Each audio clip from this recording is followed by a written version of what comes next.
glass-walled conference room at Sterling Woodcraft gleamed under the harsh fluorescence of downtown Seattle's skyline, a city pulsing with tech giants and artisanal coffee shops. Ethan Caldwell, 48, leaned back in his leather chair, his hazel eyes fixed on the woman across the table. His calloused fingers, a remnant of teenage summers spent in his father's carpentry shop, tapped a slow rhythm on his sleek tablet. Ethan's dark hair, streaked with silver since his early 40s, framed a face etched with the kind of quiet confidence that only decades of deal closing could forge. For 12 years, he'd been Senior Vice President of Sales at Sterling Woodcraft, a premier supplier of custom millwork for commercial projects across the Pacific Northwest. His business card boasted SVP, but his real job? Keeping the company's heart beating. Ethan didn't just manage accounts, he owned them, nurturing relationships with clients over late-night calls, Seahawks game suites, and promises kept when supply chains faltered. "Your compensation package is misaligned with current market trends," Lauren Whitaker announced, her voice crisp as she slid a manila folder across the table. Her manicured nails, painted a bold crimson, caught the light. "We're reducing base salaries by 35%, restructuring commissions, and streamlining benefits to reflect industry benchmarks." Lauren, 34, was a recent transplant from Boston, armed with a Harvard MBA and a wardrobe of tailored blazers that screamed East Coast ambition. She'd arrived 3 months ago after Sterling was acquired by Apex Industries, a Chicago-based conglomerate with a reputation for slashing costs and boosting stock prices. Her arrival had sent ripples through the office, closed-door meetings, endless spreadsheets, and a new corporate jargon that felt foreign in a company built on handshake deals and wood-grain expertise. To Lauren, Ethan was a relic, a high-earning old-guard executive whose Rolodex belonged in a museum. Ethan opened the folder, scanning the numbers. His base salary, hard-earned over years of driving Sterling's revenue from $10 million, 0 cents, to $85 million, 0 cents, was gutted. The new commission structure was a maze of caps and tiers designed to make his current earnings unattainable, even if he doubled sales. Health benefits were slashed, and the 401k match was now a footnote. He looked up, meeting Lauren's gaze. Her eyes, sharp and unyielding, held no room for negotiation. "When does this take effect?" Ethan asked, his voice steady, betraying none of the storm brewing inside. "Immediately," Lauren replied, her lips curving into a practiced smile.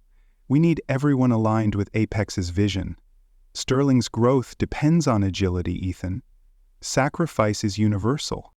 Sacrifice. The word landed like a splinter. Ethan had sacrificed plenty. Weekends spent on red-eye flights to secure a contractor's trust, evenings missed at his son's Little League games, countless hours solving client crises before they escalated. His top 10 accounts, representing $15 million, 0 cents, of Sterling's revenue, weren't just contracts. They were bonds forged over years of delivering on promises, knowing clients' quirks, like how Mike Donovan from Cascade Builders preferred texts over emails, or how Sarah Nguyen from Pacific Crest Construction always ordered extra oak panels for last-minute design changes. Ethan knew their kids' names, their favorite dive bars, their dream vacation spots. When they needed a problem fixed, they called him first. He closed the folder, stood, and extended his hand. "Thank you for the transparency, Lauren." Her smile faltered, just for a second. She'd braced for pushback, maybe a heated defense of his worth. Instead, Ethan's calm handshake was a curveball. She shook his hand, her grip firm but uncertain, and watched as he walked out, his Oxfords echoing softly on the polished floor. That afternoon, Ethan stood at his corner office window, the Space Needle piercing the cloudy horizon. His desk held a few personal treasures, a framed photo of his son Caleb at his high school graduation, now a sophomore at UCLA, a custom-engraved pen from a grateful client, a worn Seahawks cap from a memorable playoff game shared with a key account. He packed them into a small cardboard box, moving with the deliberate calm of a man who'd seen storms coming and weathered them all. As he taped the box shut, Lauren's silhouette appeared in her office across the hall, her arms crossed, watching him through the glass. Ethan met her gaze, nodded once, and turned back to his task. He wasn't giving her the satisfaction of a scene. No slammed drawers, no muttered curses. Just a man who knew his worth, even if she didn't. In the hallway, he passed Rachel Torres, Sterling's CFO and his ally since the company's scrappy days. Her dark eyes held a silent apology, a shared understanding that this wasn't just about budgets. It was about erasing Ethan's legacy to make room for Apex's shiny new playbook. "Take care, Ethan," she murmured, her voice tight. He nodded, his expression unreadable, and headed for the elevator. In the parking garage, Ethan slid the box into the trunk of his Midnight Jew Ford F-150, a nod to his Pacific Northwest roots. He adjusted his rearview mirror, catching a glimpse of Sterling's logo on the building behind him. 12 years of loyalty, of building a sales empire brick by brick, and it ended with a folder and a handshake. But as he pulled onto I-5, the Seattle skyline fading in his mirror, Ethan felt something shift, not anger, not yet. Clarity. Lauren had just handed him a gift she didn't understand. The freedom to take his relationships, his real capital, straight to her competition. Sterling Woodcraft had been a regional player when Ethan joined in 2011, scraping by on $10 million, 0 cents in sales. By last year, his team had pushed it to $85 million, 0 cents, with his personal accounts driving nearly a fifth of that. His father, a Tacoma carpenter who taught him the art of dovetail joints before he could drive, had instilled a simple truth: sell trust, not just product. Ethan lived by it. He could talk grain patterns with architects and negotiate bulk discounts with procurement officers in the same breath. The company's founder, Tom Hargrove, had seen Ethan's potential early, giving him free rein to build a sales team grounded in relationships, not just quotas. Ethan hired hungry young reps, mentored them, and turned them into deal closers who knew clients' birthdays as well as their budgets. But when Tom sold Sterling to Apex last year, the ground shifted. Ethan had weathered acquisitions before, but this one felt different. Apex replaced the C-suite with outsiders, a CEO from a tech firm, a marketing head obsessed with TikTok campaigns, and then Lauren, with her PowerPoint decks about operational synergies and resource optimization. Small changes crept in, travel budgets cut, client dinners needing triple approvals. Ethan's weekly executive meetings reduced to as-needed check-ins. Lauren called it streamlining, Ethan called it erosion. The first red flag came when Lauren started scheduling calls with his key accounts without inviting him. She questioned discounts he'd negotiated to keep clients loyal through lumber shortages. She hinted his team needed fresh blood, bringing in 2 of her former colleagues as regional managers. Rachel had warned him during a late-night budget review, her voice low. "They're dissecting your comp structure, Ethan, especially the legacy deals." He was the only legacy left. Week before Lauren's bombshell, Ethan had spotted her at a waterfront bistro with Mia Chen, his newest hire. They were deep in conversation, heads close, until Mia's eyes darted to Ethan as he entered. She looked away, her fork poking at her salad. Lauren waved, her smile too bright, like they'd just bumped into each other at a farmer's market. Later, when Ethan asked Mia about it, she mumbled, "Just team bonding," and avoided his gaze. He knew then the axe was sharpening. That evening after Lauren's announcement, Ethan sat in his Capitol Hill home office, a modest space lined with bookshelves and a view of Puget Sound. Sales reports from the last decade glowed on his laptop screen. 12 years of unbroken growth, 12 years of making Sterling a name architects trusted. His phone buzzed. A text from Mike Donovan at Cascade Builders, his biggest account. "Heard about changes at Sterling? You good? Call me?" Ethan poured a glass of whiskey, the amber liquid catching the desk lamp's glow, and dialed Mike. They'd worked together for a decade, through market crashes and labor strikes. Mike had invited Ethan to his daughter's quinceañera. Ethan had helped Mike navigate a messy corporate merger. "What's going on, man?" Mike's voice was gruff.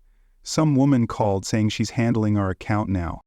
It'd be Lauren Whitaker, our new sales director," Ethan said, keeping his tone even. "She's talking about optimizing our pricing and rolling out some vendor portal crap. We've got a contract, Ethan. I don't need a lecture on how to buy lumber." Ethan sipped his drink, letting Mike vent. "You staying?" Mike asked, his voice softer now. "Because if you're not, We need to have a different conversation. I'm weighing options, Ethan replied carefully. Well, weigh this. If you jump ship, I'm listening. I don't trust suits who think they can manage my business from a spreadsheet. The next morning, Ethan drove to Sterling one last time to clear his desk. As he packed, Rachel slipped him a folded sheet of paper. Your client retention stats, she whispered, and their annual spend. Might come in handy. Her eyes said what her words couldn't. You're worth more than they know. By noon, Ethan's resignation letter was in Lauren's inbox. He'd also emailed Chris Bennett at Horizon Supply Co., a rival he'd met at a trade show. Chris had been blunt. Horizon's expanding our commercial division. We need someone like you. Ethan saved the draft, not ready to hit send, but the wheels were turning. That afternoon, his phone lit up with calls from 3 more clients. Sarah Wynn, Harold Vance from Northwell Projects, and a VP from Urban Edge Developers. All had heard from Lauren. All hated her pitch, higher prices, rigid payment terms, a new client success portal that felt like a call center script. She doesn't get us, Sarah said. You do. Ethan didn't solicit them. He didn't need to. Lauren's heavy-handed approach was doing the work for him, unraveling years of trust with every email she sent. As he left Sterling for the last time, Ethan felt a spark of something new. Not bitterness, but purpose. Lauren thought she'd cut dead weight. She'd just unleashed a force she couldn't predict. The Seattle rain fell in relentless sheets, drumming against the floor-to-ceiling windows of Horizon Supply Co.'s downtown office. Ethan Caldwell stood at the edge of his new corner suite, the city's gray skyline a stark contrast to the fire igniting in his chest. At 48, he'd walked away from Sterling Woodcraft with nothing but a cardboard box and 12 years of unshakable client trust. Now, as Senior Vice President of Business Development at Horizon, he was handed a blank canvas, a chance to build a division from the ground up with full autonomy. The weight of Lauren Whitaker's dismissal still lingered. Her words, "Your package is misaligned," a bitter echo. But Ethan wasn't here to dwell. He was here to rebuild, to prove that trust, not spreadsheets, was the currency of success. Horizon's CEO David Mercer had been blunt during their final negotiation. Ethan, we've been chasing Sterling's clients for years, he'd said, his Texas drawl cutting through the corporate polish. You're the key. Build us a team, bring your relationships, and we'll back you all the way. Ethan had nodded, his mind already racing. His non-compete clause barred him from selling millwork for 6 months, but Horizon's broader construction supply portfolio, steel, concrete, fixtures, was fair game. And his clients? They weren't bound by contracts alone. They were bound to him. The first call came before Ethan's desk was even unpacked. Mike Donovan from Cascade Builders, his voice thick with frustration. Lauren's team sent me a 15% price hike notice, Ethan. No warning, no discussion. You at Horizon yet? Ethan leaned back in his chair, the leather creaking softly. Just started, Mike. What's the play? Mike didn't hesitate. Get me a quote. I'm done with Sterling's nonsense. By the end of the week, Sarah Gwen from Pacific Crest Construction and Harold Vance from Northwell Projects had called, each with the same story. Lauren's rigid policies, her impersonal emails, her insistence on streamlined vendor protocols that ignored years of tailored agreements. Ethan didn't pitch them. He listened, nodded, and let their dissatisfaction do the talking. Within 2 months, 4 of Sterling's top 10 accounts, representing $10 million, 0 cents in annual spend, had signed with Horizon. Ethan worked late nights, personally reviewing every order, ensuring deliveries arrived on time, down to the last pallet. He visited job sites, rain-soaked and muddy, shaking hands with foremen who'd known him for a decade. You're back, one said, clapping Ethan's shoulder. Sterling's lost its soul. Ethan only smiled, but inside, he felt the tide turning. Lauren had underestimated the power of loyalty, not to a company, but to a man who'd never let them down. Back at Sterling, the cracks were widening. Lauren Whitaker sat in her office, her polished exterior fraying as client exit reports piled up. Nearly 20% of Sterling's revenue, $17 million, had vanished in 8 weeks, most of it tied to Ethan's former accounts. She'd staked her reputation on data-driven efficiency, convincing Apex board that Ethan's old-school relationships were a liability. Now, her sleek presentations couldn't hide the truth. She'd miscalculated, and the cost was catastrophic. Desperate, Lauren called Ethan, her voice tight with barely veiled panic. "We need to discuss your interactions with our clients," she said, skipping pleasantries. "There's concern about improper solicitation." Ethan, standing in Horizon's bustling warehouse, surrounded by crates ready for Cascade builders, kept his tone even. "I haven't solicited anyone, Lauren. People talk, they make their own choices." "You're exploiting a loophole," she snapped. "Your non-compete—" "My lawyer reviewed it," Ethan cut in, calm but firm. "I'm selling construction supplies, not mill work. Your legal team wrote the terms." "Maybe they should have been more thorough." Lauren's silence was deafening, then a shift. Her voice softened, almost pleading. "Ethan, we can work this out. A consulting role, maybe. Help us stabilize these accounts." Ethan's jaw tightened. Consulting? She was offering crumbs, still blind to the empire he'd built on trust she'd never understand. "I'm happy at Horizon," he said, and hung up. As he pocketed his phone, a text from Rachel Torres, Sterling's CFO, lit up his screen. "Board's freaking out. Your accounts were 24% of revenue, $17.30 M. They never told you how much you were worth." Ethan stared at the numbers, his heart sinking. Not from anger, but from the sting of betrayal. Sterling had milked his relationships for years, paying him a fraction of his value while planning to squeeze more profit once he was gone. The truth cut deeper than Lauren's folder ever could. 6 months in, Ethan's division at Horizon was a juggernaut. His team, 2 young reps he'd handpicked and mentored, had grown to 5, each trained in his philosophy: relationships trump transactions. They'd generated $13,700,000 0 cents in new business, with projections to hit $22 million 0 cents by year's end. 8 of Sterling's top 10 accounts had followed Ethan, drawn not by flashy pitches, but by his promise of service that felt human. He'd spent weekends at construction sites, ensuring Urban Edge developers got their steel beams ahead of schedule. He'd taken late calls from Sarah Nguyen, troubleshooting a delayed shipment while his son's old high school trophies gleamed on a shelf nearby. Every deal, every handshake, was a brick in the foundation of something new, something Sterling could never replicate. But the triumph wasn't without pain. Late one night, Ethan sat in his home office, a half-empty whiskey glass in hand, staring at a photo of his son, Caleb, now halfway across the country at UCLA. He'd missed so much: school plays, soccer games, quiet dinners, pouring his life into Sterling's growth. And for what? A company that saw him as expendable, a line item to cut. The ache of that betrayal hit harder than he'd expected, a raw wound that success couldn't fully heal. He thought of his father, who died before seeing Ethan's rise, his voice echoing, "Sell trust, son." Ethan had done that, but at a cost.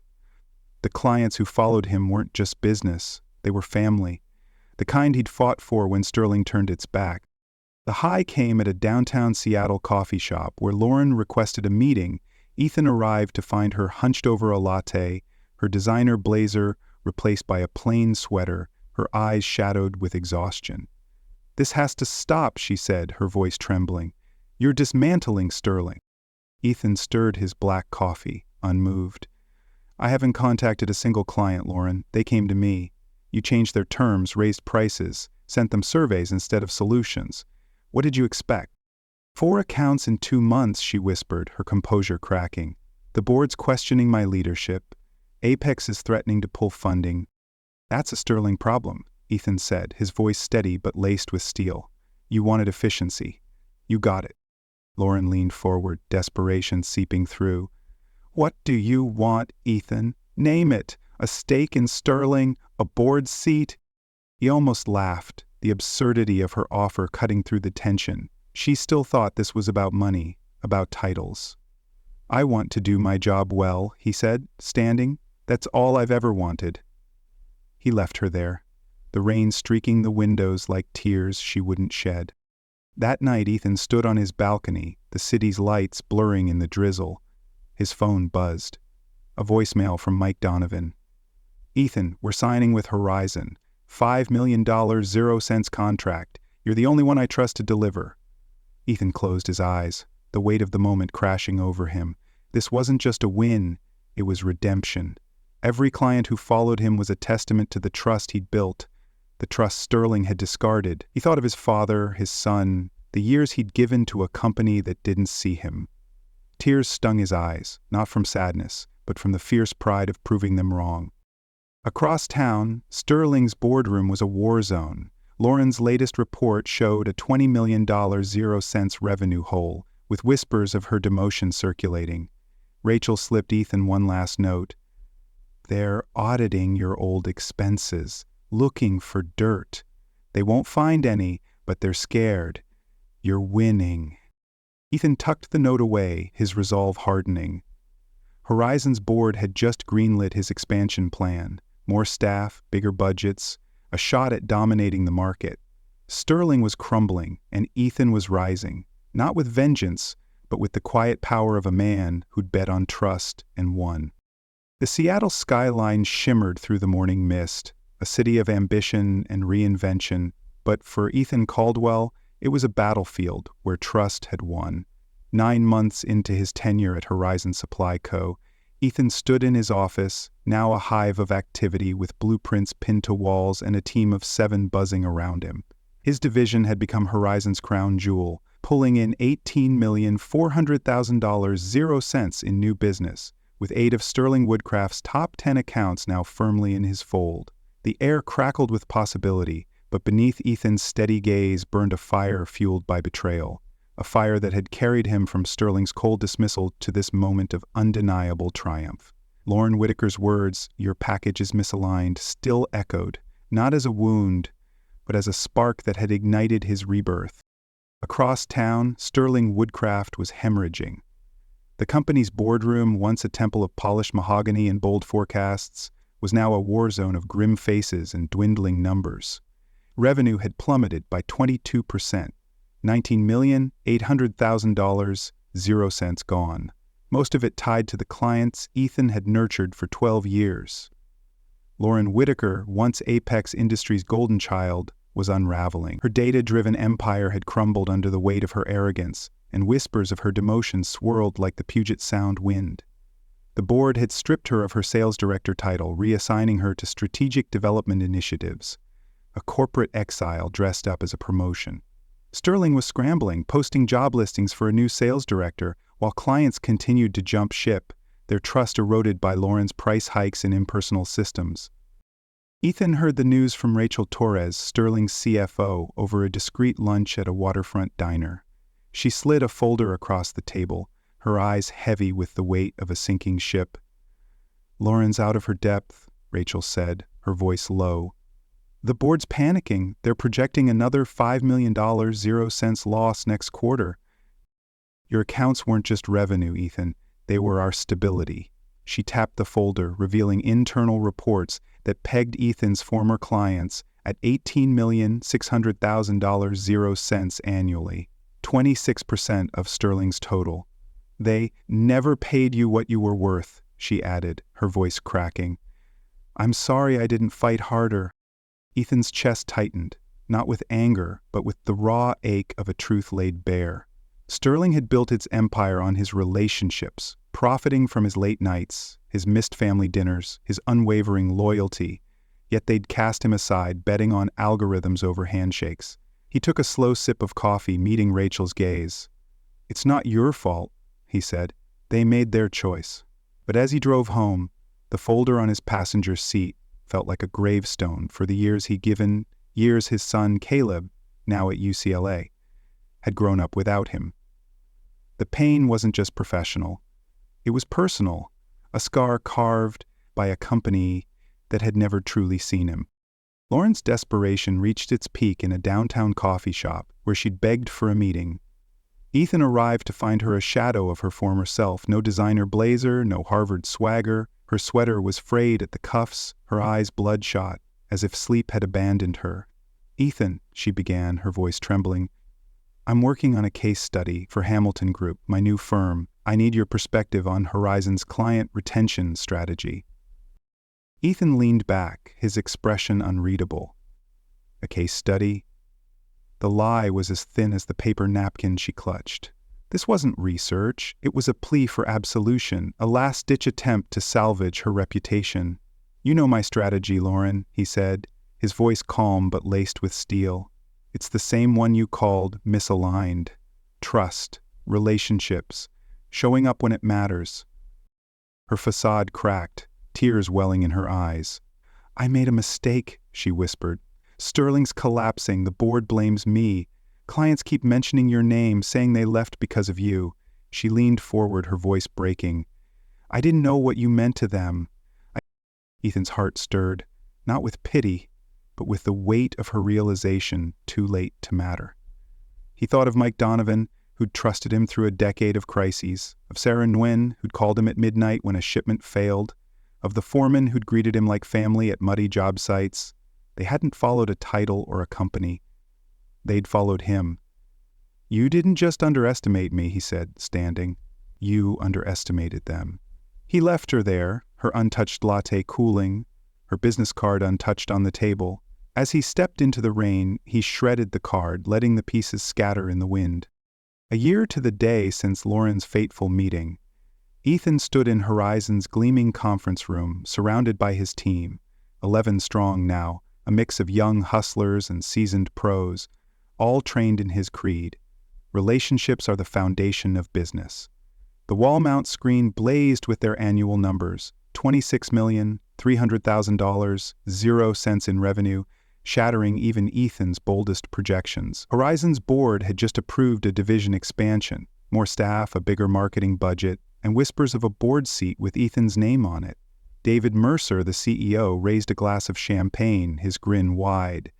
To Ethan Caldwell, he said, the man who turned trust into an empire. The room erupted in cheers, but Ethan's smile was quiet, his thoughts drifting to the journey that had brought him here.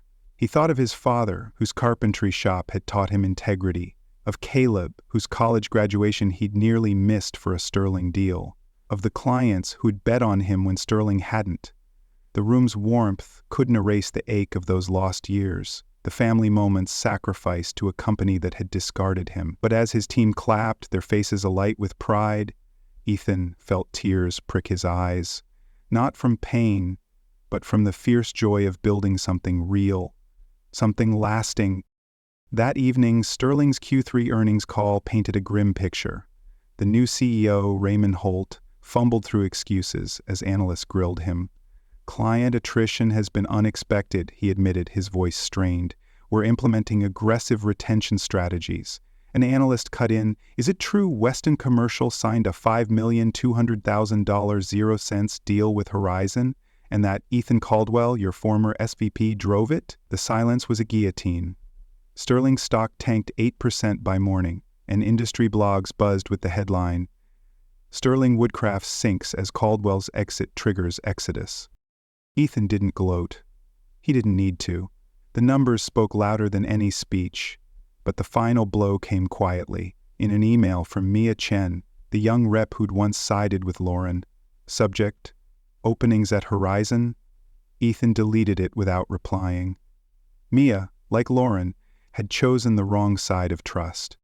In his expanded office, now on Horizon's top floor, Ethan kept a single photo on his desk, his team at their holiday dinner, laughing, unguarded, a family forged in shared purpose. His assistant buzzed. Lauren Whitaker's here. No appointment. Ethan paused, then nodded. Send her in. Lauren stood in the doorway, her posture defeated, her eyes searching for something she'd never find. I'm with Hamilton Group now, she said, her voice hollow.